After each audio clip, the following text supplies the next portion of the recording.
The day they found the two boys frozen stiff by the creek changed how the valley saw the widow. Not out of pity, but out of shame, because she'd warned them. Not with loud words, not with sermons, but with how she built. They'd laughed at the steel arch, called it a war tube, called her insane. But when the sky cracked open and the real cold came, the kind that rotted beams and turned water barrels into blocks overnight, it was her strange, gleaming half-shell of a cabin that stayed warm. Not just warmer, warm. She hadn't always lived like that. The widow, folks called her May Ellis, but rarely to her face, had once lived in a proper log house with her husband. He'd carved it himself, they said, every notch of the dovetail joint by hand. But that house burned in the second year of the drought, when everything on the ridge was dry enough to catch from a spark. Her man and youngest girl didn't make it out. May barely did. After that, something inside her went quiet and cold. She left the valley for a year. When she came back, she brought metal. Not pots, not nails, a Quonset hut, only it wasn't a hut, not like the ones from the war. Hers had 2 wings and a front porch with stacked stone. She buried the sides into the ground, wrapped the ends with cordwood, and sealed the gaps with some kind of rubber. Every settler on both sides of the ravine stopped what they were doing to stare at the great silver arch rising from her land like a rib cage from the earth. No one knew what it was. At first they thought maybe she was building a grain silo. Then they saw her carry-in windows. What kind of woman lives in a tube? Someone muttered at the trading post. A widow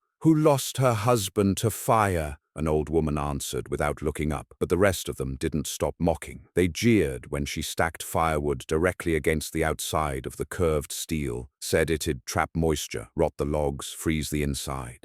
They scoffed when she hung rugs across the curve of the ceiling. Like draping a carpet over a whale, they rolled their eyes when she lined the walls with barrels of water. She's gone mad, the blacksmith's wife whispered, hoarding water like we're in Arizona. But May said nothing, just kept building. She never invited anyone in, didn't need to. Her windows fogged with steam most mornings while the rest of their cabins sat dark and brittle. Her stovepipe smoked in a slow, steady rhythm. Not the frantic puff of pinewood desperation most of them burned, but the confident thrum of something hotter, coal maybe. And when the freeze came, not the kind that nips the skin, but the one that kills silently at night, when breath turns brittle and ink freezes in wells. Most cabins dropped below 10 degrees inside. That's when they began watching the widow, because her windows still steamed. At first they just assumed she'd gone mad in the heat. The widow was known to have survived things others hadn't: fire, grief, loneliness. Perhaps now it was delusion. But on the third night of the cold snap, a pair of boys, Benji Harlow and his cousin Sam, were found near her property, wrapped in horse blankets, stiff as the icicles hanging from their hair. Their father had sent them down the ravine to fetch frozen buckets from the stream. The storm came faster than anyone expected. May had seen them. She told the search party exactly where to look, said she'd watched them pass by her cabin before the wind swallowed the path. "You didn't go out to help?" a man asked harshly. May didn't blink. "I called. They didn't hear." She hadn't lied. No one could hear much in that wind. But what she didn't say, and what no one dared ask, was why she hadn't offered them shelter. Not until it was too late. It was after the boys were buried that people began asking questions in a different tone. "She never ran out of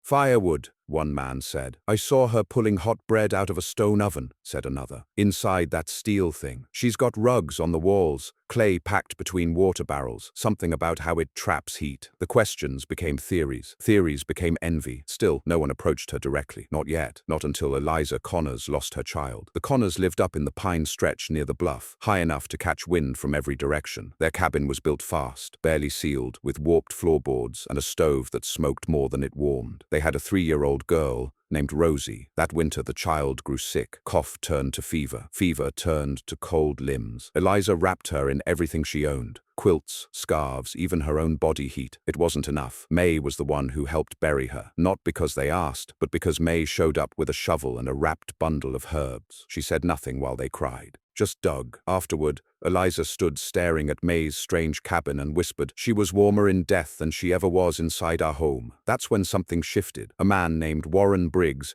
who'd once laughed loudest at May's construction, came knocking, literally, banged on the side of her metal shell with a gloved fist and waited. No one answered. He tried again. "You got room in there for a sick woman?" he hollered. Still nothing. Only after the third knock did the door open. Just a crack, just enough to reveal her eyes in the dark. "You'll track snow in," she said flatly. Briggs stared, half amused, half stunned. "You got floors in there or steam pipes?" May didn't answer, just held open the door a little more. Inside it wasn't warm, it was hot. The first thing that hit him was the smell of baked potatoes. The second was the weight of humid air, like stepping into a root cellar during summer. The walls were covered in thick fabric. Not just decoration, but insulation. The barrels along the walls were full of water and capped in burlap. In the center sat a squat stone stove built into a dugout ring of brick and sealed with what looked like clay mortar. Heat radiated from the floor. Rugs blanketed every inch. Above, old canvas draped like a tent, forcing warm air downward. It wasn't a cabin. It was a thermal trap. Briggs took off his gloves. "This is—" He stopped. "You built a furnace." "I built a shell," May said. "It keeps the heat in." He looked around again. "This is insane," May turned. "You still need medicine?" That was the start. By the end of the week, 3 other families had come knocking. May let 2 in, refused 1. Word spread she had rules. She wouldn't house you if your boots were soaked. She wouldn't tolerate yelling. She wouldn't share firewood unless you brought something back in trade. But for those she let in,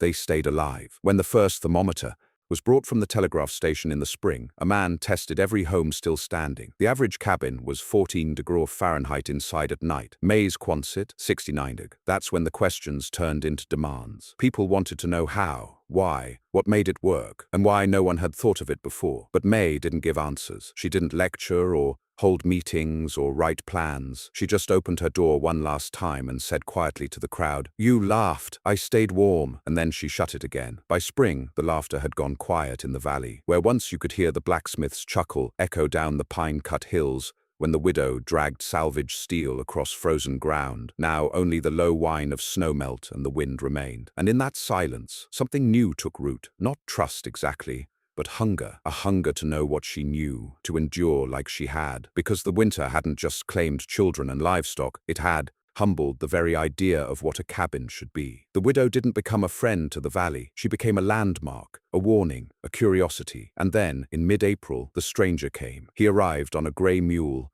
wrapped in oilcloth and silence, face sunken with travel. Nobody knew him, but he walked like he wasn't used to being turned away. Said his name was Jed Leary, that he'd once worked for the railroad engineers. When folks asked where he was headed, he pointed at May's metal ark like he already knew what was inside it. "She in there?" he asked at the feed store. "No one goes uninvited," came the answer. Jed didn't nod or thank them, just tied up his mule, walked the ridge trail, and stood at her door without knocking. He waited there for an hour, didn't move, didn't speak. Then the door opened. May stared at him through the crack. Jed tipped his hat, but his face didn't smile. "You stole it off a surveyor's site," he said, calm as a man announcing the weather. May said nothing. "Quonset type B, double rib, same weld scars, same cross bracing. I worked crews back in '48 that scrapped those out of Montana. Only 2 made it to this territory, and 1 got left half-built south of Elkhorn Bluff." May blinked once. "You hold it by hand?" he asked. Still no answer. Jed lowered his hat. "You buried the ends. That's smart. Keeps the earth temp around the seam. Did you vent the wall barrels from the bottom or top?" That's when May opened the door wide. Inside, not much had changed since winter, except now there was more life. A hen clucked in a wooden box near the stove. Beans hung drying above the canvas-slung ceiling, and on the far wall, pinned like a prize, was a map. Not of the valley, not of any place a settler would recognize, but of heat flows, arrows, thermal rises, humidity traps. It was all sketched by hand in a child's graphite. "You made this?" Jed asked. May shrugged. "Drew it from memory." Jed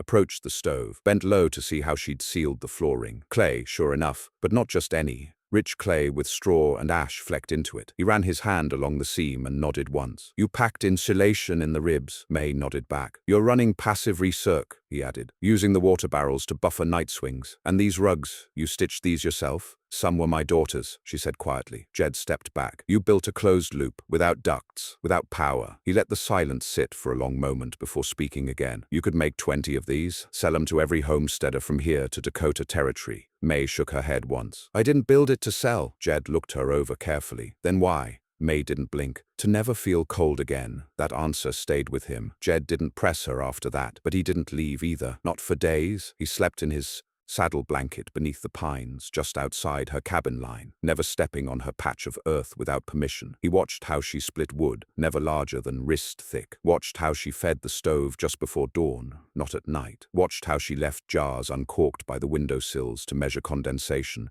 and how she timed her baking to correspond with midday thermal peaks. She didn't live in a cabin. She lived in an experiment, one she refused to explain to anyone, except maybe him. 3 days in, he finally asked, "You ever think of writing it down? A plan, so people could build the same?" May stared at the clay mortar packed around her stovepipe and said, if they wanted to learn, they wouldn't have laughed. Jed didn't argue. But that night, long after she'd gone inside and the lanterns had dimmed, he took out his own journal, and by firelight he sketched every inch of what he could remember, from the curve of the ribs to the placement of rugs to the angle of the dug-in entryway. It wasn't theft, not to him, it was protection, because he'd seen it before. When something worked too well, it made enemies, and May had plenty. It didn't take long for resentment to grow. Some said she was hoarding secrets that could have saved lives. Others said she'd purposely withheld help during the storm. A man named Calvin Greer, whose boy had lost 3 fingers to frostbite, claimed she'd shut her door in his face when he begged for warmth. Others muttered darker things, that she'd used unnatural tricks, that no woman alone could stay that warm in steel, unless the devil had taught her how. It all came to a head one morning when the smoke from her stovepipe didn't rise. Eliza Connors noticed first. She came down from the bluff trail with 2 jars of berry jam, peace offerings, she claimed, only to find the cabin cold, the porch dusted with untouched snow, and no sign of footprints. She knocked. No answer. She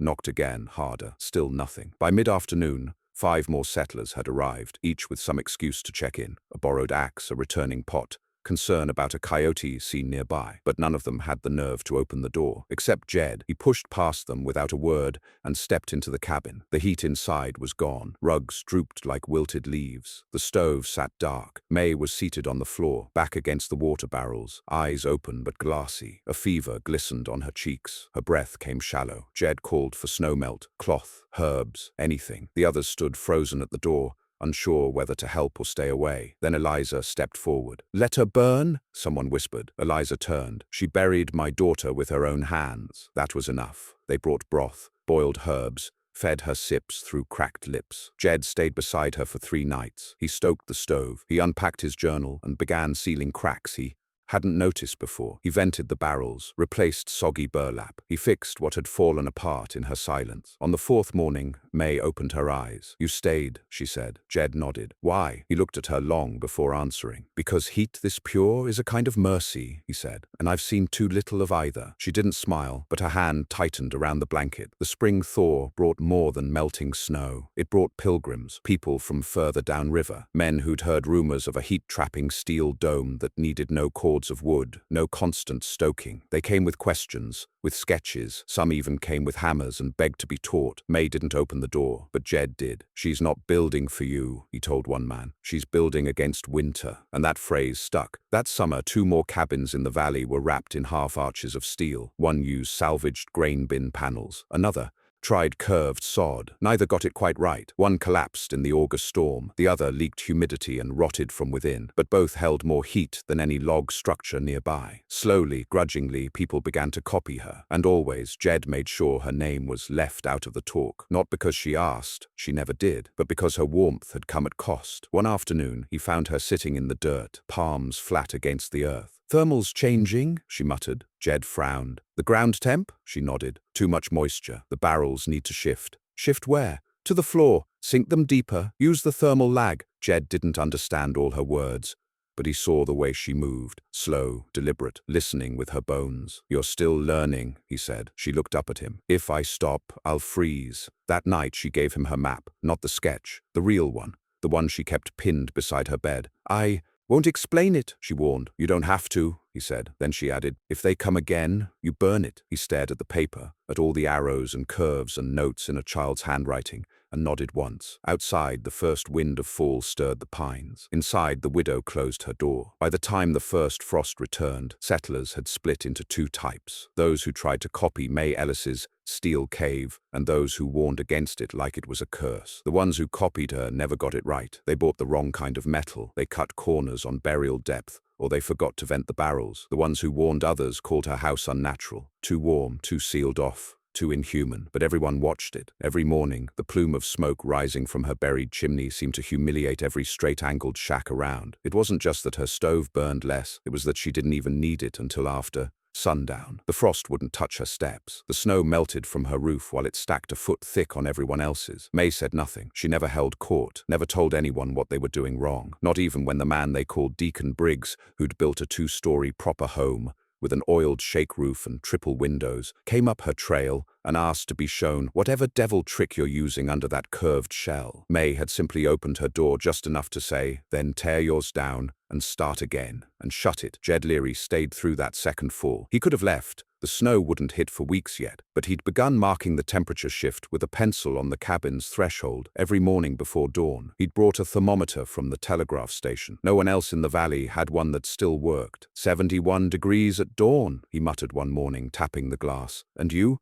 Barely lit the stove last night. May was wrapping boiled wool around the inside of a windowsill, her fingers red from pricks. Wasn't cold enough. Jed studied her, as he often did now, like someone reading a book that kept changing endings. You think this place saved you? He said. I think you saved this place? She didn't answer, but her hands stilled. The two of them rarely spoke when others were around, but they shared an understanding. May handled the interior, the silent calculations, the airflow, the dampness of earth against steel, and Jed handled the visitors. He'd become a kind of silent sentinel. No one entered without offering something in return. A pound of beeswax, a tin of coal, a wrapped loaf of hard bread. It wasn't barter exactly, it was respect. Still, the valley turned colder, not just in temperature, but in feeling, because something was changing in the land. The second winter was coming in early and harder. The almanac had predicted moderate chill, but the crows left weeks before they were supposed to, and the ponds began freezing from the center out, not the edges. The men who cut wood for trade were hauling it double time, but it burned twice as fast. Cabin doors warped from trapped moisture. Rats dug deeper under sheds, and in one case a pregnant cow froze to death standing up. Something was coming, and everyone knew it. That's when the fight happened. It started with a man named Will Tyne, a hard-jawed farmer from the southern flat. Will had mocked May's cabin since the first day she built it, called it a storm drum, said it looked like a soup can turned sideways. But when his wife came down with lung sickness and the inside of their shack dropped below freezing, he did something he swore he never would. He came knocking. It was twilight. Jed answered. Will stood holding his wife's hand, wrapped in 3 layers of wool, her eyes sunken and glassy. We just need the warmth for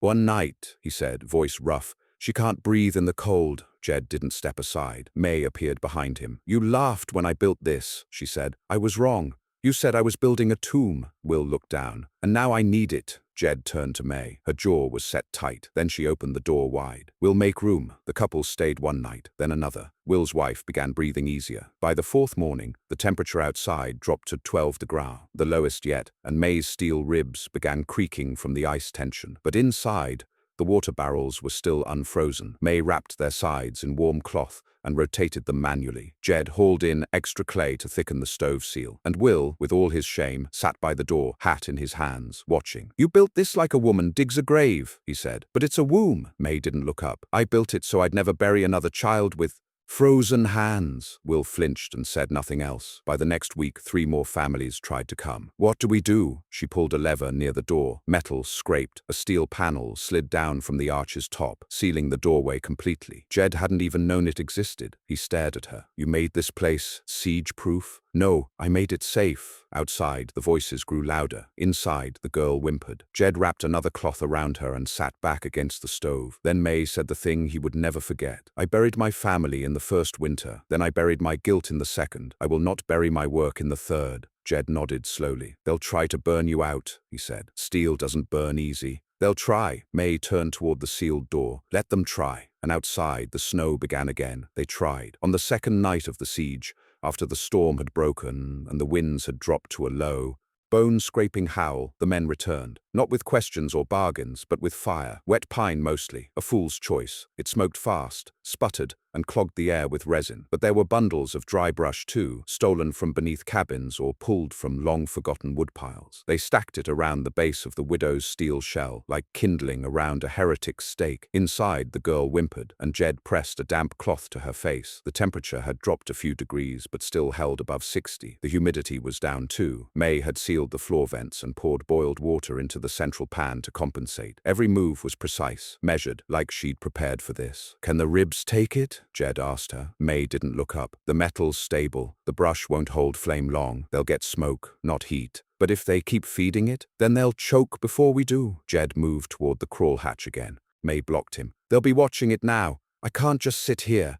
"You already did more than most men do in 2 lifetimes," she said. "You brought her back. You hauled clay. You fixed what I missed. Now sit." Jed lowered himself, teeth grinding. He stared at the curved steel above his head, now echoing with the hollow thumps of fists and boots from outside. And then came the voices. "We've got a right to it. You let our kids freeze. Come out and teach us, or we'll burn this whole damn thing to the ground." Jed started to rise. May touched his shoulder. "She's watching," she said. He looked down. The little girl, the one he'd pulled from the snow, had her eyes wide open now, fixed on him, watching, waiting to see what a man did when his door was threatened. So he stayed seated. Hours passed. The smoke crept through cracks and clogged the air, but May had packed wet clay over every seam. Her design held. They burned through. Half their own firewood pile before the men outside realized they weren't getting through. Then came the silence. Long, cold, heavy. Jed didn't trust it. He moved to the map, the one May had redrawn after giving him the original, and traced the airflow routes, the emergency exits, the backup thermal stores. "If they're smart," he said, "they'll come back with tools." "They're not smart," May answered. "They're angry." She knelt by the girl and lifted her gently into a basket-lined recess beside the stove, a heat nook she'd built last year but never used. "Like a brood hen's nest," Jed murmured. May didn't respond. Outside, boots scraped snow. Something heavy was being dragged. Jed leaned to the vent slot and caught a glimpse, an oil barrel, empty. "They're going to try to smoke us out," he said. May moved to the stove, unlatched a small valve, and twisted open a hidden flue. "What are you doing?" "Drafting the air downward.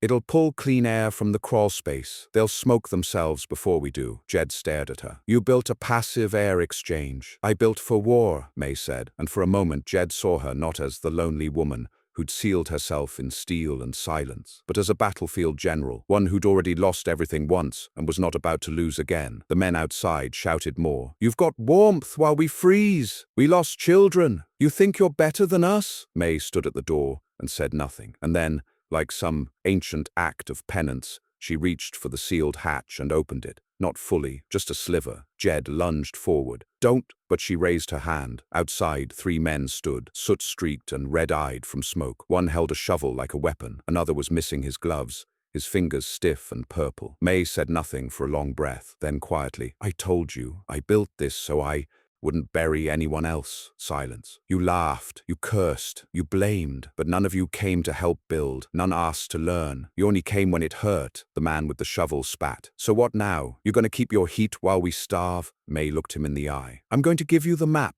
Jed stiffened. "I'm going to show you how, but not tonight. You'll go back. You'll wait. And when the snow breaks, I'll teach the ones who bring wood, not weapons. I'll help the ones who help themselves." "That's it," one of the men laughed bitterly. "Why should we wait? We've already lost." May opened the door fully. The heat rolled out like breath from a giant. The men flinched, eyes wide, stepping back like they'd seen something holy. "You lost because you built wrong," she said. "Now dig deeper. And do it quiet." And she shut the door. Jed stared at her. "You're going to teach them? I can't bury another winter of dead children," she said, "even if their fathers are fools." So she did. The siege broke. The men left, humiliated, angry, but alive. Over the next week, May drafted 6 copies of her original map. Jed helped her label each part. She refused to draw any structure more than 300 square feet. "Too much space, too much heat loss," she said. By midwinter, the girl was walking again. Her name was Lydia. She didn't speak much, but she followed May like a shadow. When she slept, it was always beside the stove. May began teaching her to feel the steel with her palms, to judge humidity by breath on glass. "She's got your silence," Jed said once. "She'll need it," May replied. The other settlers came slower, cautious. One by one, they appeared at the foot of the trail, not with demands, but with offerings. Bolts of cloth, sealed jars, old tools, bags of dry earth. May met them all with the same words. "Build with your own hands. I'll tell you when it's right." By February, 2 more Quonset-style shells had gone up. Cruder, smaller, but curved, partially buried. The men grumbled through every step, but they listened. May supervised. She walked barefoot through half-frozen mud to check wall seals. She dipped her fingers into barrels and rejected water that wasn't heat mass stable. She taught them how to hang rugs without condensation, how to dig floor vents without wind drag. "You're turning the valley," Jed said once. "No," she answered. "I'm unfreezing it." By March, the temperature rose again. Snow thawed. The girl smiled. And May, for the first time since she'd returned from exile, left the cabin. She walked with Jed to the bluff edge. Below, the valley shimmered. Not from sun, but from steel. 5 new arcs, curved homes, no smoke from desperate fires. fires, just slow heat, rising like forgiveness. May looked out, her face unreadable. Jed turned to her. "You know what they'll call you now?" She didn't answer. "They'll call you the Steel Widow." Still nothing. He chuckled. "You hate that?" "I don't mind what they call me," she said, "as long as their children live." And she turned back to her cabin. Ribs of silver, bones of warmth, heart of quiet fire. Inside, the girl laughed, and outside, spring finally came. The spring that followed was not gentle. The snow melted fast, too fast, soaking the valley in cold, brown runoff. Roots rotted. The riverbanks collapsed in 3 places. One man's cabin was swallowed outright, a slow, wet sinking until the logs leaned sideways and the roof folded like a lung. But for the first time in years, no one died, because they'd built differently. It wasn't just the steel curves or the buried sides. It was how they'd started to think, how May made them unlearn what they thought was frontier wisdom. Bigger isn't better, height doesn't mean strength, and warmth isn't the same as fire. She never claimed to be a leader. She rarely spoke at the gatherings, but everyone knew who to look at when deciding where to build a new root cellar or how deep to dig a floor trench. Children asked her how to pack straw into windows, how to tell if the barrel was too cold on the inside wall, and she always showed them, wordlessly, until they stopped needing to ask. And yet, she never left her cabin for more than an hour at a time. Jed noticed it first, how she would wander to the upper bluff to inspect the new frames or help a settler tamp clay, but then vanish as the sun began to dip, always returning by dusk, always walking the same silent trail back home, boots light, shoulders tense. "She's tethered," Jed told Eliza Connors one afternoon. "To what?" Eliza asked, wiping sweat from her brow as she helped lash a stovepipe to a new frame. Jed looked toward the steel arc, glinting in late light. "To the fire she built," Eliza nodded slowly. "Maybe that's all right. Maybe we all need a tether like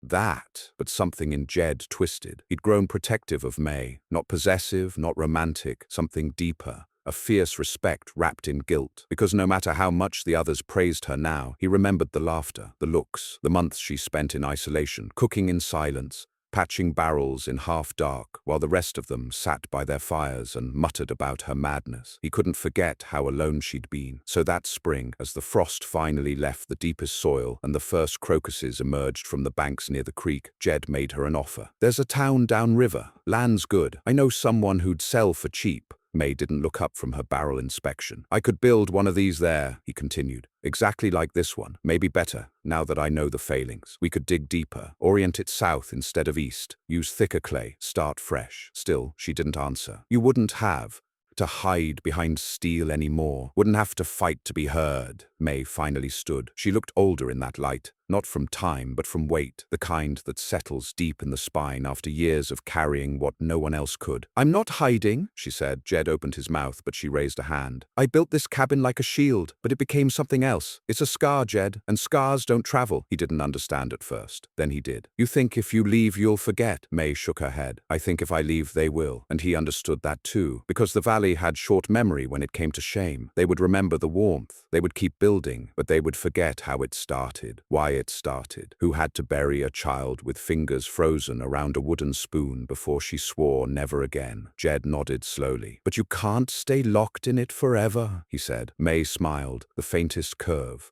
"Then teach them to build better scars." So he did. That summer, Jed left, not for long, not far, just downriver, to that town he'd spoken of. He built a shell, half-sized, taught 3 men how to line a wall with barrels, showed 2 women how to angle the floor for heat return. He left behind sketches, notes, temperature charts, and every time someone asked who invented it, he said one name: May Ellis, the Steel Widow. He didn't know that the name would spread like that, didn't know that by fall people would be carving it into the sides of their stove bricks, that a preacher up in Laramie would cite her as proof that God worked through silence, that a mother in Dry Hollow would name her daughter May after a winter that killed no one for the first time in memory. Back in the valley, May stayed put. Lydia, the girl Jed had saved from the snow, grew fast. Too fast, May sometimes thought, watching her stir clay with long fingers, test water levels with the back of her hand just like May had taught. She barely spoke, but when she did, it was always precise. "She's like a well," Jed had said once before leaving. "Quiet, but deep." And she was. Lydia was the first to chart how wind bounced off the curve of the steel, first to note how snow gathered differently on the leeward side, first to propose splitting the water barrels into 2 layers, warm and cooler, for better heat modulation. May never said so, but the pride in her eyes was unmistakable. Then one night, as the geese flew south and the smoke from stoves began curling earlier in the day,